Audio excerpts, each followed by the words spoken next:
I think too many companies are making case studies and not ads. Are creative ads becoming extinct? Because tomorrow's going to be your first day. Ads as we know it. No, money. What do you think? I think the big answer right now is keep doing what you're doing. Great advice there, Catman. Just keep doing your thing. That's it. That's the end. Everything we hate about marketing will coexist in the new world. I think every now and then in history you have these moments where technology comes in and... I call this a sentiment crime. In this week's Memes and Machines, we started by discussing a new phenomenon. Brands making case studies, not actual ads for their customers. I'm not looking at you, Oatly. We talk about influencing AI algorithms. How do you do it? Why is it important? And in a future state, will search as we know it really be a thing? Is social media becoming more specialised? And have we ventured into a technical art over a creative art? We debate that topic. We talk about pitching, our top tips for pitching internally to sell your ideas, but also pitching to potential customers and partners and clients. And finally, we give our predictions. Big predictions that will blow your mind. So please tune in this week. Let us know what you think. Like, subscribe. Boom. Catman, good to see you. I see you've survived Black Friday, Thanksgiving, all the festivities. You have a good week? Had a great week, man. Feeling very thankful. Thankful for this podcast, our listeners, of course. How about you? I'm a little grumpy. It's Monday, nearly 9 p.m. And I spent the weekend doing my first batch of Christmas shopping. And considering that my parents or family won't listen to this, I will share. I went to get my niece a specific teddy bear. And have you seen the Arnold Schwarzenegger film? I think is it Jingle All the Way? I haven't, but I'll take your word for it. Well, going out on Black Friday weekend to Harrods to buy a very specific toy was very stressful. Almost got into an argument over this dinosaur. Believe it or not. Believe it or not, chaos, pandemonium. And obviously we're... Go on. Did you get it? Catman, who are you talking to? Did I get it? Santa is showing up this year. There are no disappointments this Christmas. I did get it. And then came into Monday, had a very productive day today, but I'm feeling a little tired because it's that time of year where we're sprinting towards the end of the year. We've just come out of a really heavy pitching period, and that's very exhausting outside of serving our current clients. And you're trying to plan for the year ahead, not make short-sighted decisions. So, yeah, it's everything compounding. Monday, Black Friday shopping. I'm feeling a bit irritable, but I'm sure this conversation will lift me out. How did the pitching go? Good. Probably within the next 2 weeks, we'll start to get feedback. I think it's a good topic for us to cover today, actually. We'll pick up on that shortly, and I'll give you my lessons of a month's worth of regular pitching. And there's a whole variety. There's a lot of pitching internally, whether we're talking about internal initiatives all the way through to pitching for work and showcasing your body of work, etc. So we'll go into that. I think it's a cool topic. But before we do, I want to get your take on something that is becoming increasingly common. I think too many companies are making case studies and not ads. Introducing Oatly. This week, or last week, Oatly released a campaign in France whereby they had some clever out of home or just some out of home and they would park a vehicle in front of the out of home to elevate or shift the messaging to bring it to life. And everybody applauded this and said, wow, this is so creative. This is amazing. I even shared it internally and went, hey, for our own marketing initiatives, we should do X, Y, Z, something like this. Because I do believe clever placements and adding context to your advertising is important. So I liked it for that reason.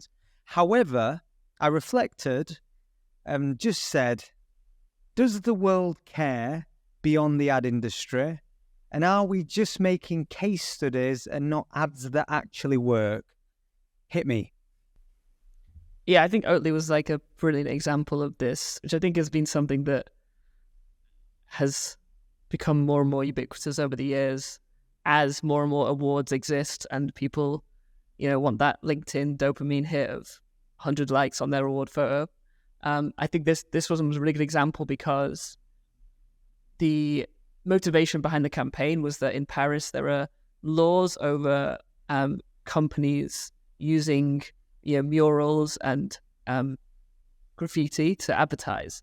If you go to New York, you'll see the kind of corporate branded hand painted adverts everywhere, and for some cities that works, they want to have that. For Paris, they don't want that. They want these spaces to be for artists and for people to creatively express themselves. And so Oatly thought they'd be clever and they'd find a loophole here that, they're not allowed to put their logo on the wall, but if they put the ad on the wall and then their logo is introduced with this kind of, it was like a truck was put in front of it or someone put a pile of boxes in front of it, then that would legally be okay. And, initial reaction is, this is amazing, this is genius, this is clever, 1,000 likes on LinkedIn, job done.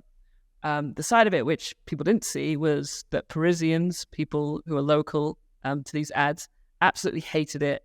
They graffitied over the walls. They told them to F off with their hipster advertising. And when you think about what that does for your brand and what it does for your image locally, it's not great. It's not really the kind of messaging and the sentiment that you want attached to your company. And I think digging even deeper, these restrictions are in this city for a reason, and actually you should probably just respect them. Finding a loophole for marketing purposes, whilst it's clever, it isn't really in the spirit of showing up in these places or showing up in these locations and paying the respects to the city that you're advertising in. And so part of me thinks that this is a really good example of a team who were thinking of the case study at the end of the road rather than what does this actually do for our brand and how many people who are going to actually buy our product are going to see this, because I think Parisians will probably not want to buy your product after this. And so, yeah, it's something I've seen a lot. Another example, I saw a billboard recently that just said brand awareness, and that's all it saw. Yep. And it's kind of like inside joke chuckle for media buyers and advertisers. And it's actually, I don't really understand the benefit outside of that. Like if I'm a regular consumer, I've never worked in advertising, the term brand awareness actually doesn't really mean anything to me. So I'm just going to look at this billboard and just be like, okay, and, continue with my day. So I couldn't agree more. I call this a sentiment crime. What you described there is symbolic of brands that will attempt to catch attention at all costs. Marketing teams want a pat on the back or to be celebrated on LinkedIn. I am often guilty of this myself. This is not this is not a victimless crime. I am very guilty of doing this. One of the things I did reflect on, because I mentioned we went through a pitching period, and one of our ideas in one of the big campaigns was rooted in hijacking. There was this element to the project or the idea, and we were about to take this idea forward, and the reference point I used with the team was a semi-famous Burger King example. And I don't remember if you remembered this, but Burger King once did something called streamjacking, where they would go onto a stream and hijack a stream to promote something. It was a way to insert a brand with a creator. And I remember watching the case study that probably won awards.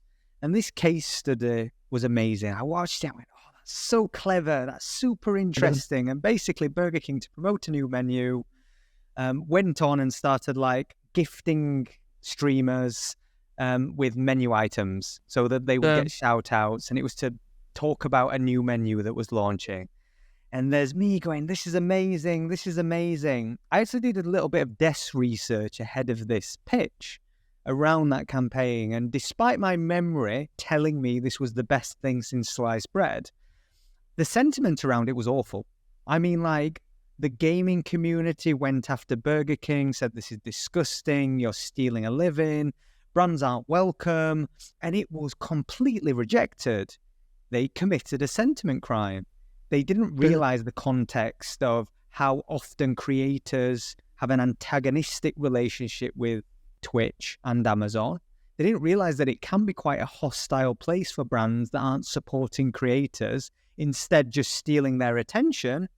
They created a sentiment crime. And you see this show up in day-to-day social media content all the time. I remember a very famous example, a bank, Chase Bank in the US, went on and started like preaching to people about spending more responsibly. And the world, considering the backdrop, is inequality at an all-time high.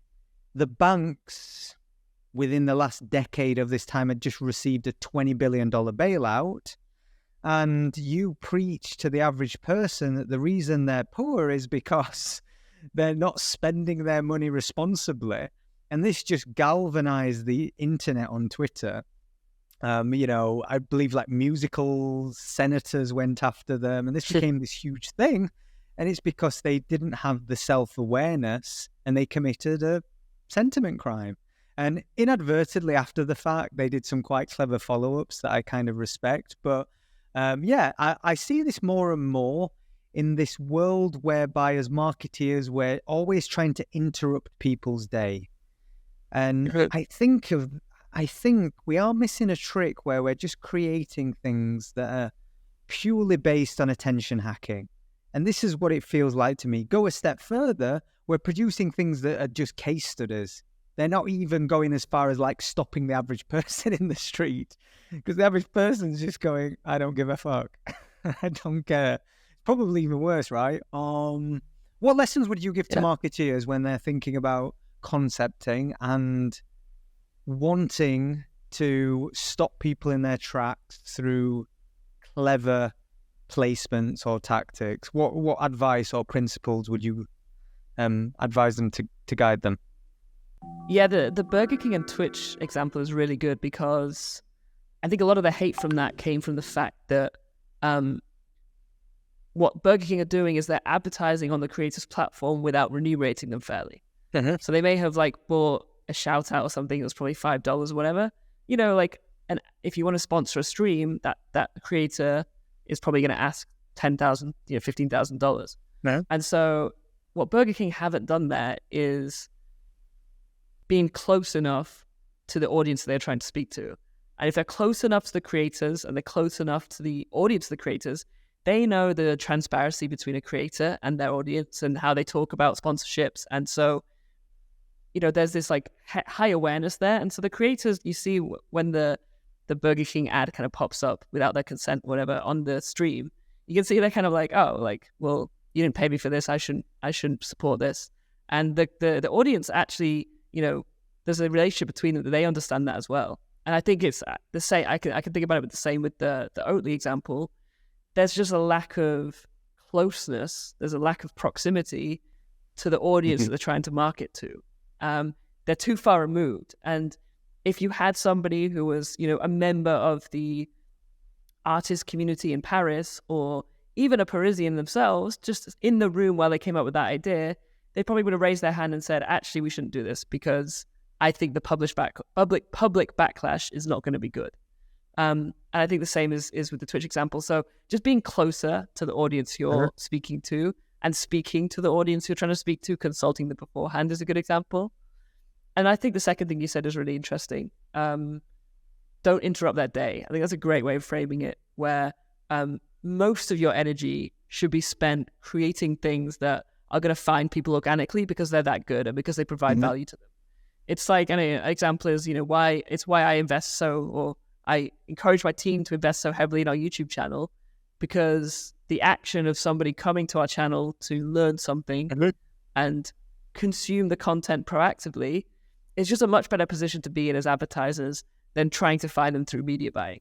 And so, invest in spaces where you're giving value for free. And then when it comes to these big creative activations, it's really great. It's always like I think one thing we shouldn't do is discourage experimentation and creativity. Like the Burger King example, the Oatly example, are brilliant creative ideas, and they should be applauded for that.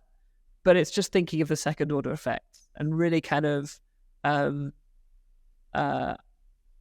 guess, exhausting the potential outcomes and the negative effects of those. Yeah, as you described those three pillars, with the latter being kind of the line between naff and amazing is very blurred at times. There's not a huge distinction usually. It is generally what you described in the first instance, understanding the audience. It feels like the most obvious thing to say. And as you were talking about proximity, understanding the world, it did get me thinking about marketing teams and how in order to really, really show up in the right way on behalf and represent a brand, you really do need diversity of team thinking, culture, etc. Because as you were describing that, I was going, think how many brands could show up in the right way if the people responsible for that were like active Twitch streamers and/or they were, active viewers, right? That would change the dynamic completely. That isn't just someone doing some desk research and then coming up with an idea without that kind of lived experience. And the same could be said about, any kind of cultural initiative where you're trying to tap into, I don't know, streetwear or sneaker culture. Like, there is something about, you almost have to have that lived voice to ensure that you show up the most authentic way. I had coffee with, was it last week or the week before last? I had coffee with Carrie Rose, who is the founder of Rise at 7, really kind of impressive SEO agency, and she's done kind of a phenomenal job in building that. It's super inspiring to meet her, and I think there's a million reasons why they've been successful as an SEO agency, but I think the number one thing that I took away was that you think about something like SEO, the people you'd usually work with in SEO, because it's more of a, I guess, traditional marketing, technical challenge, you're usually working with people of an older demographic who are slightly removed from the products they're working on. And Rise at 7, that they've done really well with the kind of more consumer-facing clients, and the people who are working at that agency, and Carrie herself, are the consumers of those products. Right? She is somebody who is at the age bracket they're trying to reach, and she understands the tone of voice, she understands the products. And as a result, they're able to kind of run rings around more traditional SEO agencies because they just understand the consumer at a deeper level. And they, have kind of pioneered this way of using SEO as this kind of reactive marketing method. I think they're only able to do that because they're so close to the people that they're trying to reach. And I think, there's other, you could say the same about Social Chain. When we built that, we were, again, the people that we were selling to, we were those people. And so we just had a much more authentic way of speaking about the products we were selling. Yeah, I couldn't agree more. As you describe those things, I always have the internal dialogues. And, when I think of the shape of our business, I really get rooted in how we have to really make a proactive effort to have such a wide variety of people. We're going through a phase where we've spent a year discovering who we are in the world. We've now refined that and built some foundations, and we're going a step further to provide additional clarity. If I think of, we're coming up to our 2 years actually, and going from a handful of people to 120 now, you skip some steps in forming your identity and providing clarity to every team member. So as we end the end of year, I'm thinking a lot about distilling down and almost refining the behaviors that we have to demonstrate in the world, the values that that we exhibit through every touch point, the process, the people, the ops, everything that we do thereafter. I'm thinking a lot about that. And then you said that word there about proximity, and I go, we definitely need more young people in the business. Not that like we're, boomers by any stretch of the imagination, but I go, there's something magical about having a young person, an experienced head, clashing and those two worlds meeting. And I think we do need to make a more active effort to encourage young people to come through the business. So I am inspired, dude. I think this is one of the reasons I love this podcast is I come away and I go, I have some new ideas for myself, right? Selfishly, not just the listeners. I want to segue, talk about something that we rarely ever talk about, AI. You mentioned SEO for a second earlier. Yep. I've started to believe that search as we know it today will no longer exist. We've seen search evolve from being, majority just Google through to now search existing in ecosystems and social platforms like TikTok. You start to see all social platforms now introduce their own SEO mechanics into their algorithms to mean that they can host more and people can be discoverable by choice. You keep using this word choice. And I think about the technology shift that we're seeing to chat interfaces. And it almost feels like within the next 5 to 10 years, certainly on a 10-year horizon, search as we know it will be non-existent.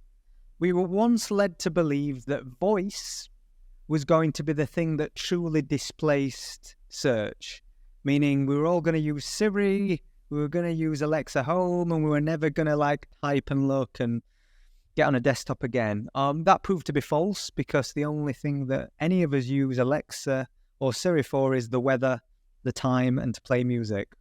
However, since what I'm going to call the ChatGPT era and everything that's come after, I do tend to believe that we will no longer search for things. We will simply use chat interfaces to get to the answer or get to a version of the answer quicker, whether that's activated through voice, image, or text. Pick your poison. Which then leads me to believe SEO. How should marketing teams, brands, businesses actually think about SEO and what channels will become increasingly important if we are going to influence the machine? Yeah, it's a good question. And something that we're grappling with right now. I think the big answer to right now is keep doing what you're doing. And what I mean by that is... Great advice there. Come on. That's it. That's the end. Just keep doing your thing. Well, what I mean by that is I don't think the best practices have changed yet.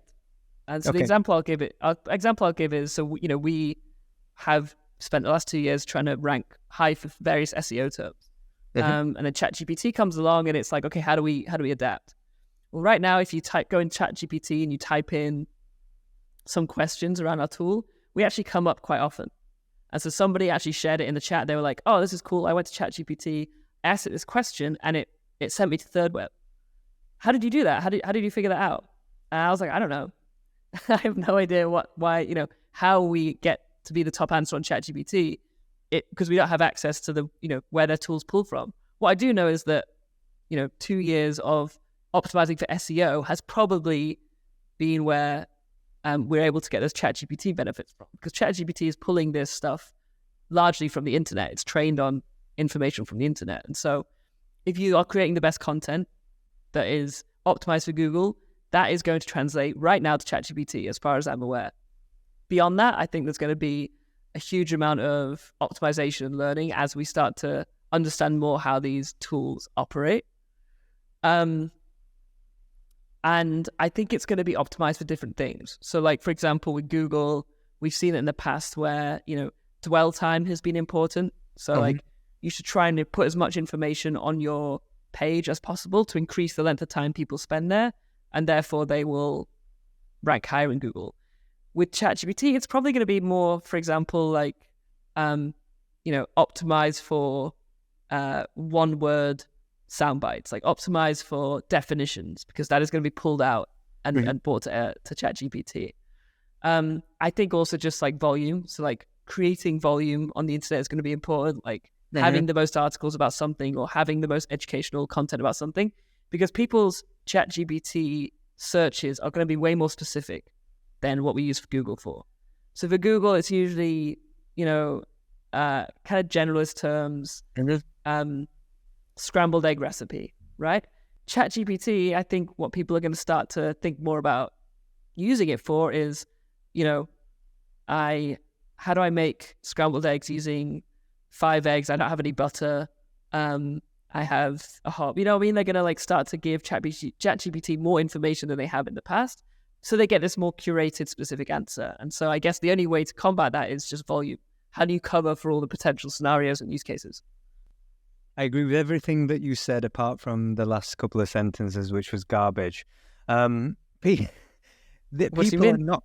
Well, you're going to get specific because you're trying to get a very curated, great outcome. Eventually we will all get very lazy. However, the machine will be so good at interpreting and overlay our wants, needs, and desires. There'll be an element of customization without even asking for it, right? So I don't believe humans in the way we interact with technology will change that much. I still think we'll be really clunky on ChatGPT. If I give ChatGPT to my mother now, she's going to get the standard dribble. As someone that's spent maybe 6 months reading about prompt engineers and learning how specific and how context and how references really influence outcomes, I think we behave with it very differently.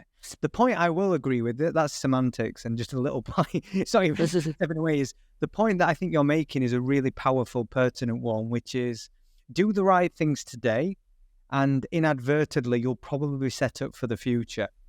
I tend to agree with the view on volumes of content mattering. I think being very specific and owning niches matters on your social feeds. It matters on your website. The more specific you are, the better. And I tend to believe, actually, over time, websites with great domain authority, so think of traditional PR, I think PR becomes increasingly important. Because I do tend to believe we will effectively have a 2-tier system in the same way we have a Premier League of search rankings, which is like top of fold. We have every other league and then everybody else who never gets seen, right? I think that is just taken to an extreme through, when I go, I want a Japanese restaurant in London, I'm literally going to get like 5 choices, and everybody who asks that same question is going to get 5 choices. One of the bigger questions, and we don't have to get into it this week, but it probably is an interesting topic, is what the hell is paid search in a chat interface? Is it like, I don't know, Japanese restaurant, insert name that you pay for? You can imagine in Bard, which is Google's version of ChatGPT or ChatGPT, there will be sponsored links or like, tell me, I don't know, tell me the Man United score. What's Man United's latest score? And it'll say brought to you by fucking Betway or Paddy Power or, Bet365. I do see a world where exactly what you describe, everything we hate about marketing will coexist in the new world, and probably all the things we love, which is how do you connect with people? How do you use or take advantage of some of the technicalities of these environments to gain edges and advantages? So yeah, I agree. Stay the fucking same. I think that was the... For now. For now, it does send to me, the more I hear it and the more we have these dialogues, my favorite quote on AI is simply, AI is going to change everything except for one thing: the person, the human within this. Our world is going to augment and change and new possibilities are created, but fundamentally we are not going to change that much, right? So I think it's a good point. Dude, on the topic of, I suppose, nuance and technical art, or technicalities, I tend to think that social media, as much as I've believed it to be a creative-led discipline for a long time, learn how to speak the internet, I'm increasingly starting to also think it's a technical, more specialised discipline when we talk about social media. And I'll give you my inspiration. I read a LinkedIn post that said, and it got applauded, lots of likes, lots of engagement, etc. And it simply said, LinkedIn company pages should be managed by social teams, not by corporate comms. What do you think? Is that a true statement? And is social media more technical in nature than creative, or is it art and science combined? Yeah, I think LinkedIn has evolved way past a place for community comms 100%. And I think that because it is this like corporate-led platform, people have this general bias towards, okay, I'll just have the PR team run this and it'll be where we kind of, throw out press releases. It's where we, communicate some kind of basic announcements. But actually, LinkedIn has really evolved to be as social a platform as any other. Mm-hmm. And so people's strategies should alter to that. And I think, like you said, I know we talked about it in the past where, LinkedIn is also a people-led platform. And so there's a lot of benefit in empowering your team to use it as a platform to create content and get stuff out there. But actually, I'm starting to see now company profiles also get a lot of traction. And absolutely, it should be considered as important, in my view, as Twitter, as YouTube, as the other places that you're activating. And so I think social media is 100% a combination of creative and science. Mm-hmm. I still think creative is the most important thing. I think when it comes to organic social, developing a muscle for how to create content which people will react with, regardless of whether you have some technical work behind it. But then, having a distribution team who can, use technical skills to get stuff out there is I think how you superpower it. Yeah, I agree. And it's interesting when I think about LinkedIn, it's our prime channel as a B2B business. Mm-hmm. We talk about focus and we still have a big unlock on LinkedIn. And we don't just think of it as our company channel when we talk LinkedIn. We talk about creating toolkits, systems, content engines that everybody can contribute to.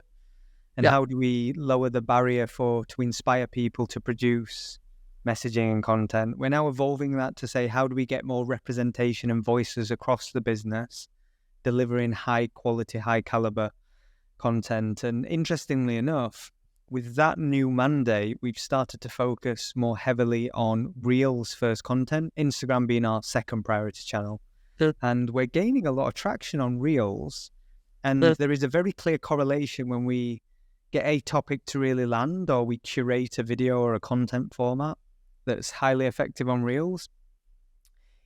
It's very closely correlated with strong performance on LinkedIn. So I think, strategies are converging as we think about content. And it's probably worth me just breaking down, actually, some of the observations as it relates to the formatting of the video. And there's probably 4 bits that I think have led to, or seem to be the formula, or I suppose gaming the algorithm. Number 1 is always the hook. We tend to give a very explicit, provocative hook, and that can be A, strong statement, B, an absurd statement, or C, a compelling question that provokes a response. That seems to be our general framing.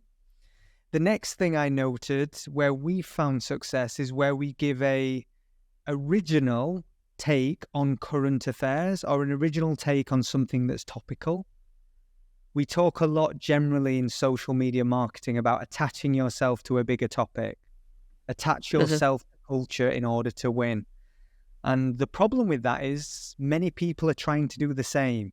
So unless you have something distinctive, whether that in our perspective is a point of view, or distinctive could just mean a tone of voice, or you just execute better, I think that's integral. And then the final piece then is ensuring that the formats we produce are dynamic in nature, whereby if we reference a piece of creative or we reference an ad or we reference a moment, that always has to show up in the content itself.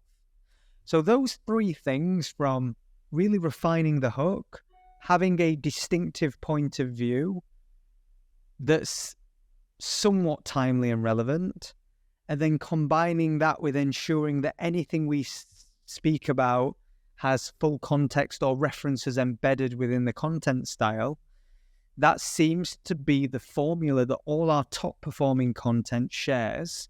Less so the advice that I would give, whether it's square format 1x1 meme board, or whether it's 9:16 vertical, or all these other things seem to be relevant today. And what it seems to be those three factors that are driving social media success, particularly I speak from a place of B2B marketing right now, but I think the same parallels would be drawn in consumer-led marketing, That's interesting. I'm curious, how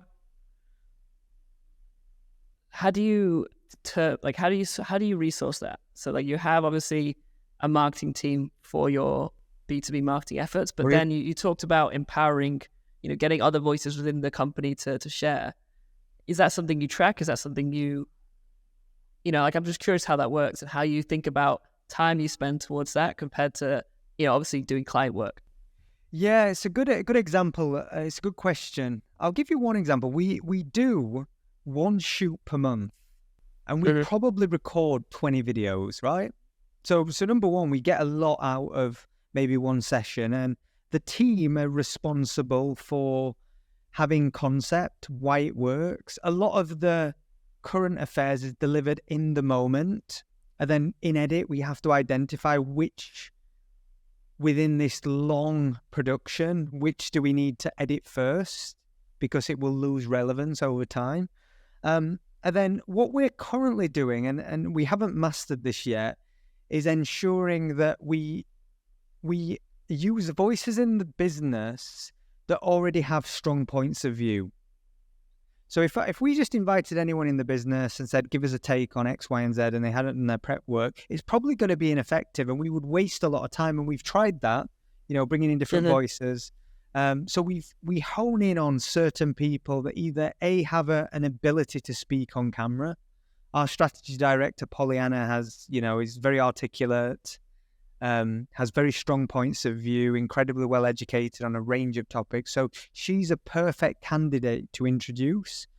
And then what helps, I suppose, people that are maybe less familiar with screen content is pairing them with someone like me that's had my reps, right? He's sitting and doing a talking heads or having a conversation or trying to deliver sound bites on film is something over the last 2 years that I've become accustomed to, and I just have done a lot of repetitions. So I think the key is bringing in an experienced voice with someone that has certain either knowledge or communication skills that lends itself. But the marketing team do a hell of a lot of the prep work, and we're quite disciplined with what topics we touch on. Bearing in mind, we're now 2 years into our journey, whereby we have a very disciplined content code. And our content code is who we are, our values, what things we find interesting, what service lines we offer, and we wrap those up into 3 to 4 pillars. So it becomes very obvious. We have an objective framework in which we guide seemingly random topics, but they're not random. They ladder up to a bigger objective, which is here are conversations that we want to own, or here are service lines that we believe we want to promote, etc., etc. So, yeah, I don't think we've mastered the formula, but I found that helpful, as in, I suppose, pairing experienced speaker with maybe slightly less experienced, but everyone who shows up has to have some core competencies around communication. Great. So absolute nuggets there. But man, we started this actually talking pitching. So pitching, before I give my take on what I've learned over the last month of a lot of pitching, I think we often think about pitching in, selling to an external company or, pitching campaigns to our customers. We think about it as selling. But pitching is often a skill that everybody has to nurture if you want to sell your ideas internally in collaborative environments, or whether you're trying to, pitch an idea for your promotion. We're always pitching.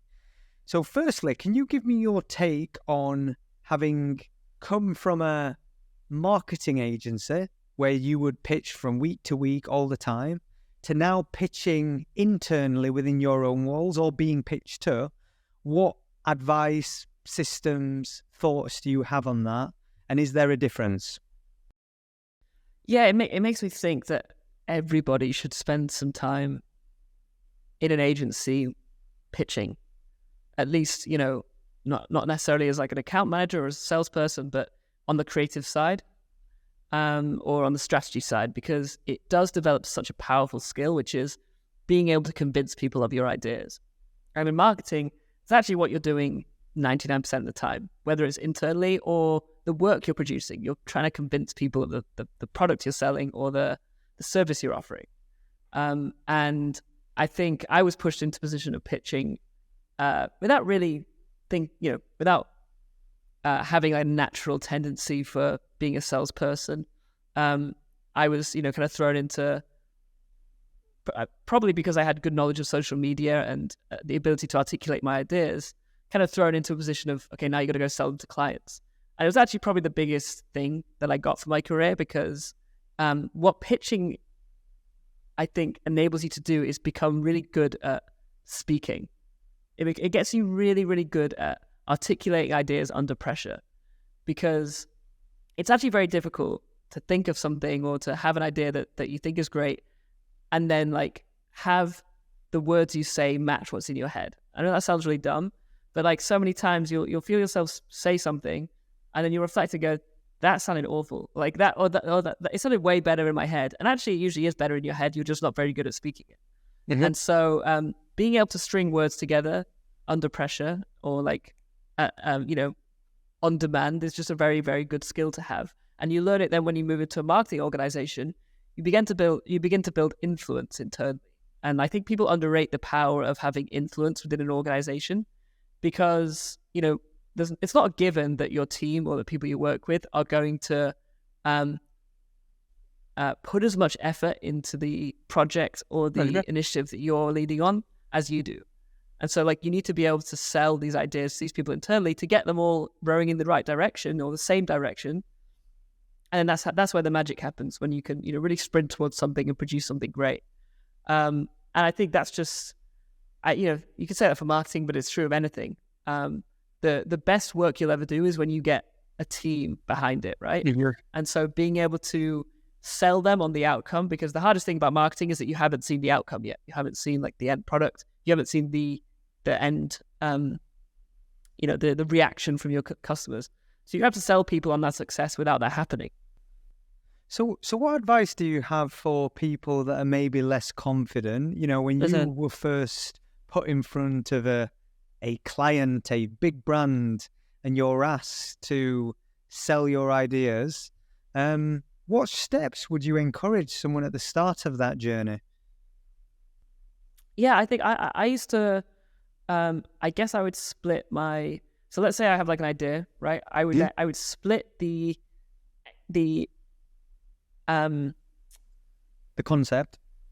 what I'm trying to say is, so I would think about why this idea is what's the word I'm looking for? Why this I would idea is effective? I would split the justification of the idea into two things. So the first thing you want to convince people is that your customers will like this, right? Like this is something your audience are going to respond to, and there's usually some way of justifying that. So you may have something in culture that has happened. So you can use like a past example, right? Like there's social proof that this is something that people respond to, right? And then you also have it might be that, you know, this is one of the this really represents the company values. So you need to give them a reason why are my customers going to respond to and like this thing. The second thing you do is you start to really play on your knowledge of distribution or the platforms or whatever kind of technical expertise you have. So let's say you're selling an idea for social media, or let's say you're selling an idea for SEO. What are the insights about that thing that you know that they don't have, that you can give, that will convince them that you are the right person to execute this? So, you know, you might have a particular insight to the way a social media algorithm works, or the way that if we create this video in this way, people will respond to it for this reason. And so just being very specific, I actually think is really powerful, because it shows that you have knowledge that they don't have. And it shows that you have pulled on an insight that they're not able to spot. And so you always need to give them something, again, like justification for the idea outside of how you're going to execute it, and then dig into the execution itself and why you have chosen this path.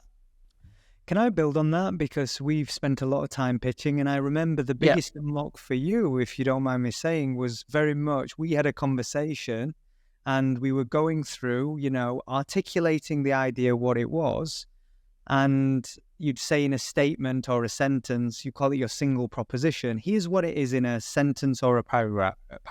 But what was the huge unlock for you is everything you described there, when you started to give the unique insight that only you had. Because often you were the person that was coming up with the ideas. So you had a reference point that I didn't. I may have had more experience in communicating ideas, but you could sell an idea from a place of unique authority. And I think that's so important. So even if you're maybe at the start of your marketing career and you don't have as much maybe social media knowledge, you might be a customer. And I've always been like a big believer in personal anecdotes. So you would say, here's an idea, this is why it would work, and you'd validate that through your lived experience. And you mentioned knowledge, but it can also just be personal experience. I was buying your product the other day. I went onto your website and I found that this happened. Then I watched this TikTok and then I saw this. And it, again, is that validation for why something is good. And you're right in saying most people who pitch, because they're, you know, pitching it drives anxiety. You feel intimidated. You want to articulate your ideas correctly. You know, you've got all this pressure generally when you're pitching to do the rule, the idea, what it is, the company, justice. So when you combine all that, people tend to just read the slides or just say the idea. And every great pitcher always sells you the why.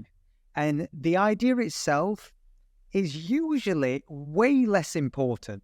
Genuinely, it's the why behind it every time. And you mentioned it there, like you said, it can be like platform if you're selling social media, but it can be an insight, personal anecdote. It can be a data point you read. I read some research that suggested this, but it is always better personal because that's unique to you and no one else in the room.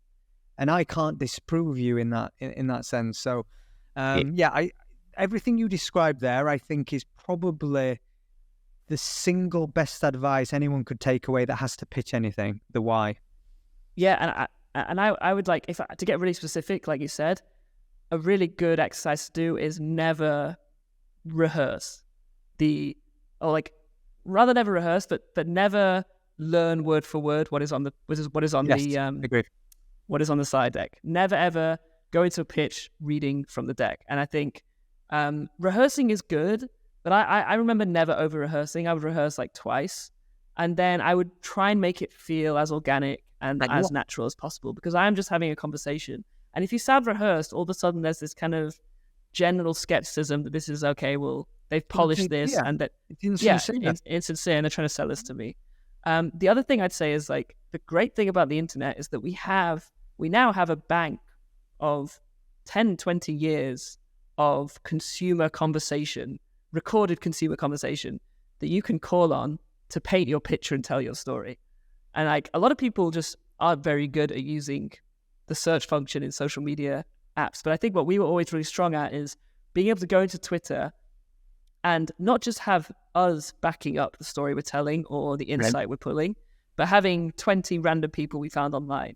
And these are your consumers, and this is what they're saying. And so use the internet as much as you can to back up the ideas that you're selling. Just seems like such an obvious win for me. Yeah, one of the things that I advise the team on whenever you're selling an idea, you always start macro. What's the headline? What's the context? And it can be, in your category, sales are declining. Here are all the reasons sales are declining. However, you pull up a tweet. This one person here summarized, there's something beautiful and poetic about contrast, taking people on the big picture and then getting into the weeds. And you're right. I'll go into some of our secrets that we often do is we do a lot of insight and research to guide our thinking, whether that's if we're coming up with a new strategy or trying to find inspiration for creative work, etc. Yeah. And one of the things that we always do, if given the time and resources to be able to do it correctly, is we do deep analytics and social listening. And I mean really getting to the weeds. We then, if, the pitch is big enough, we then go a step further and always do qualitative research. And you'd be surprised how few or how rich a bespoke data set you can get from asking like 50 people. And you can get 50 responses to pretty much anything if you exhaust your network, if you exhaust internally, and the amount of times and how that's added a layer of depth to our pitch. And again, you mentioned it before, but I think it's integral to a good pitch is what is distinctive about this that is different to the 5 other things I'm about to hear. And when you're in a room and you have 5 agencies lined up about to try and sell you an idea, they will all tell you things you already know about your brand and business. They will tell you things about your category, and that's necessary to show you understand the business. But what you have to do to stand out is have that unique insight, and that can only be drawn from personal anecdotes or qualitative deep research. So that's a trick we use a lot. The other thing is, I also believe creative with the best justification in the world, the best story around an idea, the build up to the why. We understand the audience, we understand culture, we understand your company, and here's how we got to this platform or this idea. With the best will in the world, creative's subjective and they may not like it. So you can't control that. You can do your best job, you can do everything, but what you can control is everything your pitch says about you. So when we're pitching ideas, and I'm like, I am militant with this. It's funny, a lot of our creative team on a recent pitch were quite exposed to me, like being really hands-on in a meaningful way. And I think they realized how anal and particular and militant and what a tyrant I am, like in details and full stops and the design. And it was a really good growth, I think, process for our teams, particularly for newer members that saw, we're giving instruction to how something should be designed. Bespoke slides, there's 200 of these things, and I'm telling every single slide how to bring this image to life or what pairing or what font we should use. And that's come from me doing this for 15 years, right? And forming strong opinions. But I fundamentally believe you can't always land your idea. Not everyone is going to like what you say, but everybody in the room can respect how you show up. And to me, that means the design, it means the detail, it means the effort, and it means the distinctive things you do that no one else does. And I watched a video over the weekend to build on this, and it was 20 AI tools that that are free and, you know, can help you write copy and produce videos and do animations. And I watched them and I pulled about 3 or 4 and my mind went to how could we use this? This isn't applicable to our work for clients because it's not good enough yet. I'll give you an example. These AI music generators, they're actually pretty amazing where they create custom tracks based on a prompt and they synthesize a voice based on another prompt. And create a song. And they are actually really, really good, but you could never use them in a commercial sense and they wouldn't make sense. But what you could use them for is like when you give your creative manifesto to like an idea, you give this like tone of voice and you romance people into buying into this new world you're creating. Why not create them a song? And the barrier to do that and the cost to do that is next to nothing. But what that will do about your company is say everything you need to know. We're creative. We think out of the box, we understand technology, and we fucking care. You take one tool and go, how can we embed that? So, if I've learned anything maybe in the last 4 weeks of coming out of pitch season is you can't control what the other person does or the other agency does or the other team does. They may just be better than you. They may have better ideas, but what you can always control is the amount of effort, care, and details that you show up with. Not always possible if you're overly busy. Yeah, there are always excuses, but fundamentally, I think they're the foundations to like global award-winning pitches. And you have to remember, Flight Story, we're only 2 years old, right? We're coming up to 2 years. We're the new kid on the block. We don't always have the body of work. We don't have the 20 years of pedigree. We have some amazing minds in the room, but we're new. So we're usually the underdog every time. We're taking on the mature incumbent. So we have to be conceivably twice as good as everybody else to win the big business. But I tell you what, I've really loved getting heavily involved in the last couple of months, the last month's worth of pitches for the team. It's something I've actually missed. Mic drop. Some, a lot of huge insights there, I think. I agree with everything. My man, we should get on a pitch again some point. We'll have to make something when we're pitching memes and machines to Meta. $10,000 an episode. $1,000 an episode. Spotify deal coming soon. Absolutely. Dude, we always end on a bit of a ritual, whether it's a debate, a word association, or, you name it. We try and gamify the end of this session and wrap up. As we end the year, I think we should give some predictions. So, my proposition, Catty predicts, give me 2 or 3, no time horizon, give me 2 or 3 statements that the world is going to go, get out of here. I think we're going to see, probably the next 5 years, a production agency or a content agency which has a team of under 10 people and will probably do the output of an agency right now with 100, 200 people. And I think it will be built with AI from the ground up. I think every now and then in history you have these moments where technology comes in and shifts the way people work, and it's very, very difficult for big legacy agencies with hundreds of people to suddenly move the ship in that direction. Whereas there's going to be somebody who comes in with 5 people who are all experts at using AI tools, and they're going to take the clients from these big agencies one by one and they'll be able to do that because they'll charge half as much because they have a infinitely scalable team behind them. One thing they're going to have. Heart. They're going to have hands on keyboard. They are going to have hands on keyboard. I agree. I think small teams are capable of doing things previously only much larger, well-resourced teams were capable of. I think that's a now reality. I can only see that reality accelerating in the next couple of years. I don't think that's a controversial one, though, Catman. Go harder. Give me something that is, like, spicy. That's not spicy enough. That's like me saying an agency is going to use the word AI in their creds. Like, come on. Well, you go first. I have to think of something. Okay, I got 3.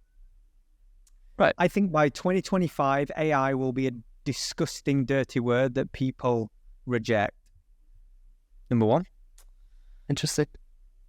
Number 2, by 2030, Black Friday is no longer a thing. I think it's gone.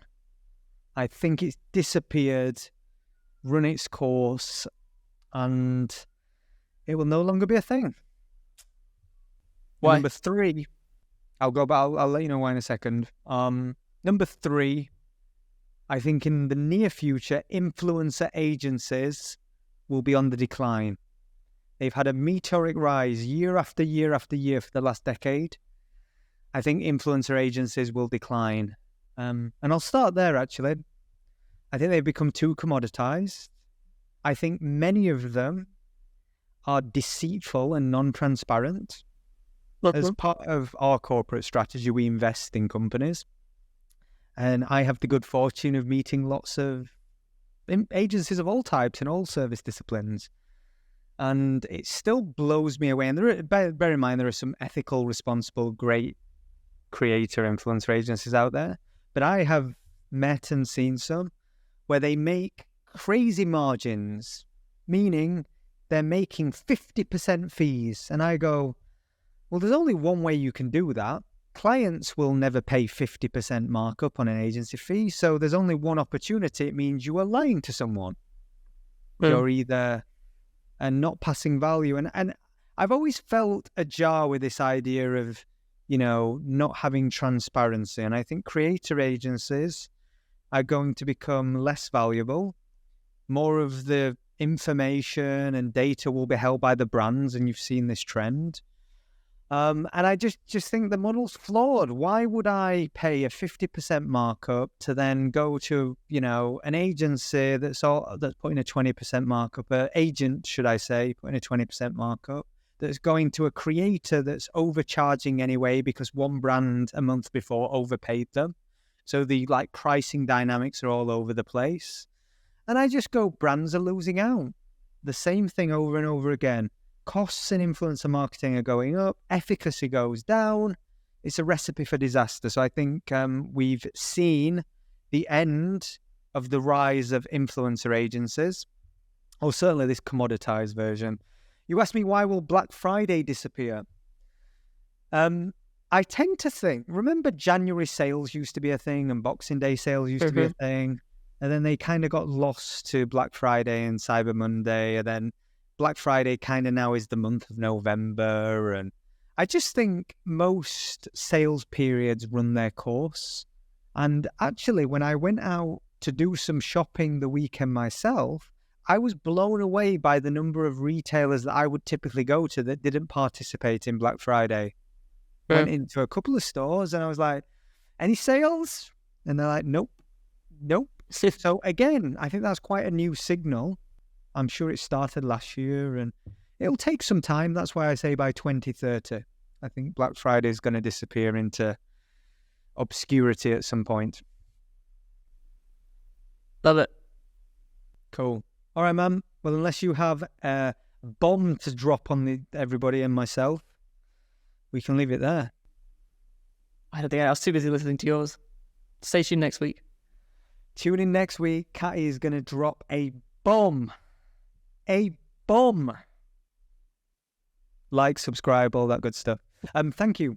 Episode 15, dude. Can't believe we've made it. I'm actually enjoying this more in episode 15 than I did in episode 1, which I suppose is a good signal that... That's good. Yeah. You better reciprocate and tell me you love me back, bro. Yeah, of course, man. Go. All right, brother. Yeah, lots of fun. All right.